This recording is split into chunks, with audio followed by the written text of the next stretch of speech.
दोस्तों स्वागत है आपका आज की बेहद बड़ी और महत्वपूर्ण खबरों में। दोस्तों आपको बता दें आज की बड़ी खबरों में, जी हां, फिलहाल ट्रेन से नहीं बसों से ही भेजे जाएंगे दूसरे राज्यों में फंसे प्रवासी मजदूर, छात्र और अन्य लोग भी। जी हां, इसके अलावा आपको बता दें इन कार्ड धारकों को मई के महीने में मिलना शुरू होगा मुफ्त राशन। बात करें अगली बड़ी खबर की, जी हां, योगी सरकार का ऑपरेशन घर वापसी जारी। जानिए कितने प्रवासी मजदूरों और छात्रों को पहुंचा चुकी है घर। इसी के साथ जी हां, 3 मई के बाद किस प्रकार खोला जाए लॉकडाउन, मंत्रियों के साथ विचार कर रही है योगी सरकार। अगली बड़ी खबर में, जी हां, लॉकडाउन के बीच अब आपके घर तक सामान पहुंचाएगी सरकार। जानिए कैसे कर सकेंगे ऑर्डर। इसी के साथ विशेषज्ञों ने चेताया मई का महीना महामारी के लिए बेहद अहम, हालात के काबू होने या हाथ से फिसलने का वक्त। जी हां दोस्तों, आज हम आपको इस वीडियो में इन्हीं सभी महत्वपूर्ण खबरों के बारे में बताने वाले हैं। वीडियो को ध्यान से आखिर तक देखते रहिए ताकि आपसे कोई भी जानकारी मिस ना हो। और अगर आप भी चाहते हैं भारत में फैली महामारी जल्द खत्म हो जाए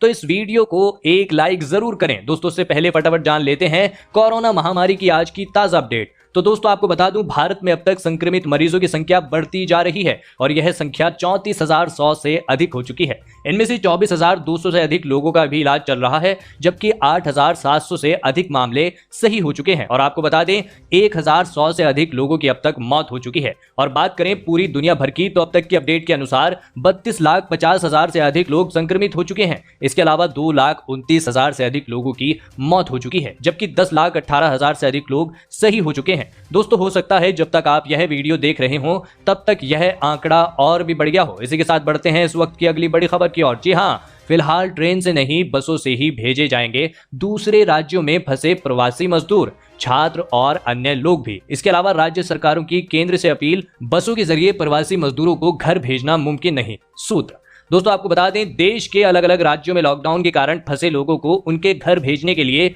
गृह मंत्रालय की ओर से जारी गाइडलाइन के बाद कुछ राज्य केंद्र सरकार से इसके लिए ट्रेन चलाने की मांग कर रहे हैं। आपको बता दें, दक्षिण भारत के कई राज्यों ने केंद्र सरकार से कहा है कि गृह मंत्रालय के आदेश के मुताबिक सभी प्रवासी मजदूरों को बसों के जरिए उनके घरों तक वापस भेजना मुमकिन नजर नहीं आता है। जी हां, इन राज्यों ने केंद्र सरकार से मांग की है कि इन प्रवासी मजदूरों को उनके घर भेजने के लिए ट्रेन की व्यवस्था की जाए।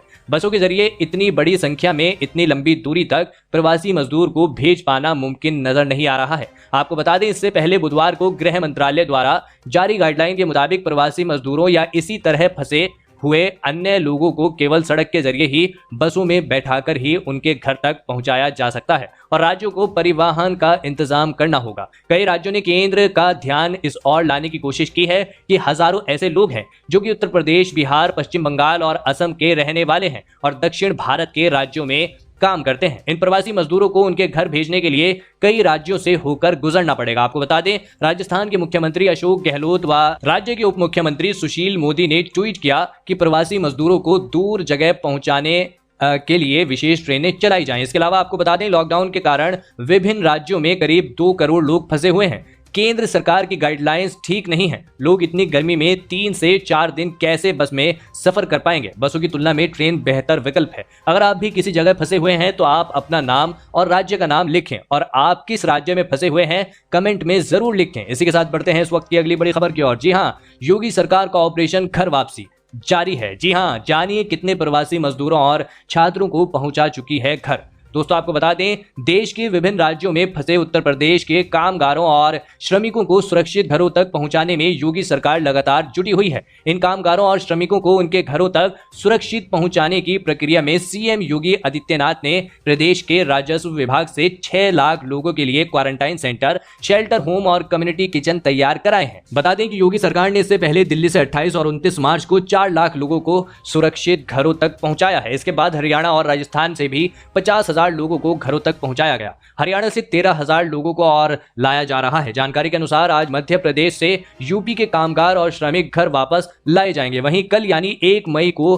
गुजरात से श्रमिक और कामगार उत्तर प्रदेश वापस लाए जाएंगे। आपको बता दें कि इस बीच गुरुवार को खुद सीएम योगी आदित्यनाथ ने सभी राज्यों में फंसे यूपी के कामगारों और श्रमिकों से भावुक अपील भी की है। उन्होंने कहा, अभी तक जिस धैर्य का परिचय दिया है उसे बनाए रखें। संबंधित राज्यों की सरकारों से संपर्क कर सभी को घरों तक सुरक्षित पहुंचाने की विस्तृत कार्य योजना तैयार हो रही है। इसीलिए वे जहां हैं वहीं रहें। संबंधित राज्य सरकारों के संपर्क में रहें। कतई पैदल न चलें। दरअसल यूपी सरकार ने लोगों की घर वापसी के लिए देश के सभी राज्यों को पत्र लिखकर यूपी के कामगारों और श्रमिकों का विस्तृत ब्यौरा मांगा है। सभी का नाम, पता और मोबाइल नंबर के साथ ही मेडिकल रिपोर्ट भी मांगी गई है। क्या आप अभी तक अपने घर वापसी पहुंचे हैं या नहीं? अपना नाम और अपने राज्य का नाम कमेंट में लिखें। इसी के साथ बढ़ते हैं इस वक्त की अगली बड़ी खबर की ओर। जी हां, इन कार्ड धारकों को मई के महीने में मिलना शुरू होगा मुफ्त राशन। जी हां, लॉकडाउन में फंसे गरीबों को मई माह में भी मुफ्त राशन मिलेगा। मई माह में भी 2 चरणों में राशन मिलेगा। 1 मई से होने वाले गेहूं चावल के वितरण में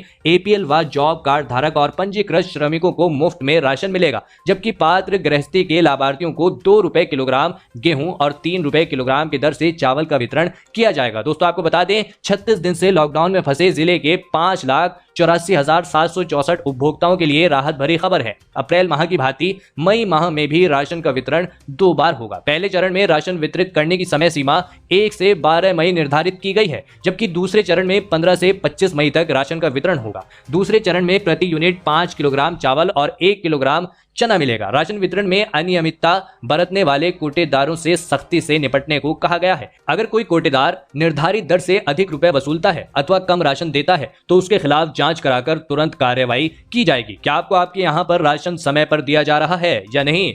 कमेंट में जरूर बताइएगा। इसी के साथ बढ़ते हैं इस वक्त की अगली बड़ी खबर की ओर। जी हां, 20 करोड़ लोगों को जल्द मिलेगी मुफ्त दाल। इसके अलावा किसानों और गरीब लोगों को दे चुकी है सरकार करोड़ों रुपए की सहायता राशि। आंकड़े जारी। जी हां दोस्तों, आपको बता दें, कोरोना वायरस रोकने के लिए दूसरे दौर के लॉकडाउन के बीच केंद्र सरकार प्रधानमंत्री गरीब कल्याण अन्न योजना में मुफ्त में दाल उपलब्ध कराएगी। केंद्रीय खाद्य एवं उपभोक्ता मामले के मंत्री रामविलास पासवान ने कहा कि 20 करोड़ लाभार्थियों को 3 माह तक 1 किलो दाल प्रति परिवार वितरण के लिए 5.88 लाख टन दाल का आवंटन हो चुका है। आपको बता दें, केंद्रीय मंत्री रामविलास पासवान ने ट्वीट कर कहा कि 28 अप्रैल तक नेफेड ने 1.14 लाख मीट्रिक टन दाल भेजी है। इसमें से 83.167 टन दाल का उठाव राज्यों ने कर लिया है। लॉकडाउन के दौरान सरकार ने दी थी राहत। वहीं लॉकडाउन से सबसे ज्यादा प्रभावित गरीब, किसान और मजदूरों को मोदी सरकार ने बड़ी राहत दी है। वित्त मंत्रालय के मुताबिक 2 करोड़ 82 लाख बुजुर्गों, विधवा और दिव्यांगों के खातों में अब तक 1405 करोड़ रुपए डाल चुकी है। प्रधानमंत्री गरीब कल्याण योजना के जरिए 31.77 करोड़ लोग लाभान्वित हुए हैं। इसके तहत अब तक 33 करोड़ लोग लाभान्वित हो चुके हैं। क्या आपको सरकार द्वारा किसी प्रकार की सहायता राशि आपके बैंक में भेजी गई है या नहीं? अपना नाम और राज्य का नाम कमेंट करके यह बात हमें जरूर बताइएगा। इसी के साथ बढ़ते हैं इस वक्त की अगली बड़ी खबर की ओर। जी हां, लॉकडाउन के बीच अब आपके घर तक सामान पहुंचाएगी सरकार। कर सकेंगे ऑनलाइन ऑर्डर। दोस्तों आपको बता दें, देश भर में लॉकडाउन के बीच अब सरकार गांव में सामान की ऑनलाइन डिलीवरी करने की तैयारी में है। अब सरकार कॉमन सर्विस सेंटर के नेटवर्क के जरिए ग्रामीण क्षेत्रों में लोगों के घर तक जरूरी सामान पहुंचाएगी। अब लॉकडाउन के दौरान फोन या CSC से ऐप सामान ऑर्डर किया जा सकेगा। जी हां, इसके अलावा CSC कुछ घंटों में घर तक ऑर्डर डिलीवरी कर देगा। अब गांव में ई-कॉमर्स के लिए CSC यानी कॉमन सर्विस सेंटर ने अपना ऐप भी लॉन्च कर दिया है। अभी तक 2000 कॉमन सर्विस सेंटर ऐप से जुड़े हैं। मई तक 20,000 कॉमन सर्विस सेंटर जोड़ने का लक्ष्य है। इसके अलावा कॉमन सर्विस सेंटर सिर्फ जरूरत का सामान ही मुहैया कराया जाएगा। जी हाँ, इसके जरिए सिर्फ दाल, आटा, चावल, सब्जी जैसी चीजें ही मिलेंगी। गौरतलब है कि कॉमन सर्विस सेंटर का नेटवर्क पूरे देश में है। देश में करीब 3 लाख से ज्यादा कॉमन सर्विस सेंटर हैं। कॉमन सर्विस सेंटर पर अभी आधार, पासपोर्ट, राशन कार्ड बनता है। कोरोना के खिलाफ लड़ाई में ग्रामीण इलाकों में लॉकडाउन सुनिश्चित करने के लिए कॉमन सर्विस सेंटर के नेटवर्क के इस्तेमाल की तैयारी है। क्या ऐसी कोई सुविधा सरकार को सभी राज्यों में शुरू कर देनी चाहिए? कमेंट में जरूर बताइएगा। इसी के साथ बढ़ते हैं इस वक्त की अगली बड़ी खबर की ओर। जी हाँ, 3 मई के बाद किस प्रकार खोला जाए लॉकडाउन, मंत्रियों के साथ विचार कर रही है योगी सरकार। दोस्तों आपको बता दें, यूपी के CM योगी आदित्यनाथ से राज्य मंत्रियों ने कहा कि 3 मई के बाद लॉकडाउन चरणबद्ध तरीके से खोला जाना चाहिए। उन्होंने कहा कि लॉकडाउन चरणबद्ध रूप और शर्तों के साथ खोलने में हॉटस्पॉट, रेड, ऑरेंज और ग्रीन जिलों का ध्यान जरूर रखा जाना चाहिए। 3 मई के बाद लॉकडाउन खोले जाने के बारे में मुख्यमंत्री स्वतंत्र प्रभार वाले राज्य मंत्रियों की राय ले रहे थे। राज्य मंत्रियों द्वारा सुझाव दिया है कि ग्रीन जोन वाले जिलों में शर्तों के साथ लॉकडाउन तो खोलें, लेकिन सोशल डिस्टेंस के साथ जिलों की सीमाओं को पूरी तरह से सील कर दिया जाए, ताकि दूसरे ऑरेंज व रेड जोन के लिए ग्रीन जोन वाले जिले मॉडल बन सकें। आपको क्या लगता है, सरकार को लॉकडाउन को और आगे बढ़ाना चाहिए? कमेंट करके जरूर बताइए। इसी के साथ बढ़ते हैं इस वक्त की अगली बड़ी खबर की ओर। जी हां, दूसरे राज्यों में फंसे मजदूरों से योगी आदित्यनाथ की अपील। आपको बता दें, लॉकडाउन के कारण दूसरे राज्यों में फंसे उत्तर प्रदेश के कामगारों और मजदूरों से मुख्यमंत्री योगी आदित्यनाथ ने भावुक अपील करते हुए कहा कि वे सब्र रखें और सरकार उनके लिए घर तक पहुंचाने की विस्तृत कार्य योजना तैयार कर रही है। दरअसल उत्तर प्रदेश सरकार के एक प्रवक्ता ने बताया कि मुख्यमंत्री ने कोरोना वायरस महामारी के मद्देनजर गठित टीम 11 के अधिकारियों के साथ समीक्षा बैठक के दौरान सभी राज्यों में फंसे उत्तर प्रदेश के कामगारों और श्रमिकों से भावुक अपील की है। इसी के साथ बढ़ते हैं इस वक्त की अगली बड़ी खबर की ओर। जी हां, विशेषज्ञों ने चेताया, मई का महीना बेहद अहम, हालात के काबू होने या हाथ से फिसलने का वक्त। दोस्तों आपको बता दें, कोरोना वायरस को फैलने से रोकने के लिए 2 चरणों में लागू हुए देशव्यापी लॉकडाउन की मियाद 3 मई को खत्म होने वाली है। अब सबकी नजर इस पर है कि लॉकडाउन को फिर बढ़ाया जाएगा या नहीं, लेकिन केंद्र के संकेतों से स्पष्ट है कि देशव्यापी लॉकडाउन को और ज्यादा रियायतों के साथ बढ़ाया भी जा सकता है। हालांकि मेडिकल एक्सपर्ट ने चेताया है कि मई का महीना देश के लिए कोरोना के खिलाफ लड़ाई में बनने या बिगड़ने वाला साबित हो सकता है, लिहाजा बहुत फूंक फूंक कर कदम रखना होगा। इसी के साथ बढ़ते हैं इस वक्त की अगली बड़ी खबर की ओर। जी हां, भारत में वैक्सीन का ट्रायल जल्द, 8 वैज्ञानिक दलों को मिली सफलता। दोस्तों आपको बता दें, वैक्सीन के लिए भारतीय वैज्ञानिकों का शोध अब जानवरों के ट्रायल के स्तर पर पहुंच चुका है। जी हां, 1 या 2 सप्ताह में यह परीक्षण शुरू होगा। इसमें सफलता के बाद इसका इंसानों पर परीक्षण होगा। देश के 7 से 8 वैज्ञानिक समूह वैक्सीन शोध में आगे चल रहे हैं। आधा दर्जन शैक्षणिक संस्थानों के वैज्ञानिक भी वैक्सीन अध्ययन में जुटे हुए हैं। आपको बता दें, भारतीय वैज्ञानिकों को पूर्ण सफलता के लिए 12 से 18 माह का वक्त लग सकता है।